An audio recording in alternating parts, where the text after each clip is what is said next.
السلام علیکم ورحمۃ اللہ۔ ان قرآن اسٹڈیز ٹوڈے آج میں کروں گی سورۃ ملک آیت نمبر 10 سے لے کے 12 تک، اگلی 3 آیتیں کریں گے۔ اعوذ باللہ من الشیطان الرجیم، بسم اللہ الرحمن الرحیم۔ تو چلیں شروع کرتے ہیں۔ وَقَالُوا لَوْ كُنَّا نَسْمَعُ أَوْ نَعْقِلُ مَا كُنَّا فِي أَصْحَابِ السَّعِيرِ۔ تو چلیں سب سے پہلے اس کا ترجمہ دیکھتے ہیں۔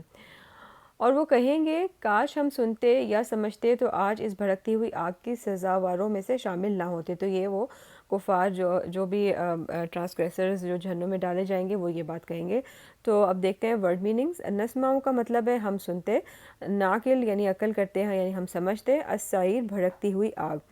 تو اب اس کی تفسیر دیکھتے ہیں کہ جہنم میں جانے والے افسوس کریں گے کہ اگر وہ غور سے سنتے اور سمجھتے اور اللہ کی دی ہوئی عقل کو استعمال کرتے تو آج اس انجام کو نہ پہنچتے۔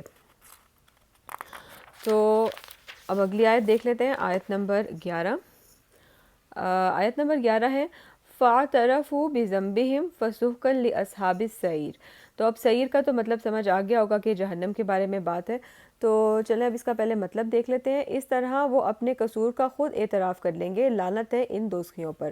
تو فَاعْتَرَفُوا اعتراف سے، تو وہ اعتراف کر لیں گے، بِذَنبِهِمْ ذنب جو ہے وہ گناہ کو کہتے ہیں، تو بِذَنبِهِمْ اپنے گناہ کا، فَسُحْقًا تو دوری ہے یعنی کہ لعنت ہے، اور سعیر تو پتہ ہے کہ جہنمی۔ تو اب تفسیر دیکھ لیتے ہیں۔ جہنم والے خود ہی اپنے جرم کا اقرار کر لیں گے۔ وہ دنیا میں کفر اور انبیاء علیہ السلام کی تکذیب کرتے تھے، ان کا مذاق اڑاتے تھے۔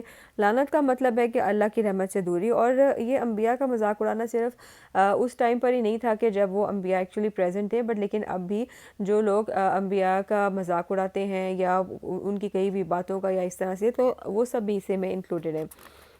اسلام کے کئی چیزوں کا مذاق اڑانا، اللہ کے حکموں کا مذاق اڑانا کہ یہ چیزیں ہمیں سمجھ نہیں آتی یا ہم اس کو فالو نہیں کرتے، تو ہماری پھر عقل میں کمی ہے۔ قرآن تو بالکل پرفیکٹ ہے۔ تو اس کے بعد اب لاسٹ آیا ہے آج کی، ان الذین یخشون ربہم بالغیب لہم مغفرۃ واجر کبیر۔ تو اب دیکھتے ہیں اس لاسٹ آیا کا مطلب۔ اس کا مطلب ہے جو لوگ بن دیکھے اپنے رب سے ڈرتے ہیں، یقیناً ان کے لیے مغفرت ہے اور بڑا اجر ہے۔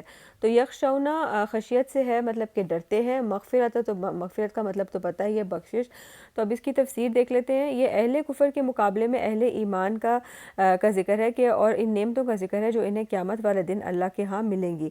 تو بالغیب کا مطلب ہے کہ انہوں نے اللہ کو دیکھا تو نہیں، لیکن پیغمبروں کی تصدیق کرتے ہوئے وہ اللہ کے عذاب سے ڈرتے رہے اور اپنی زندگی کو اچھے طریقے سے اللہ کے خوف کے ساتھ گزارتے رہے، تو ان کے لیے اللہ نے بہت بڑا اجر رکھا ہوا ہے۔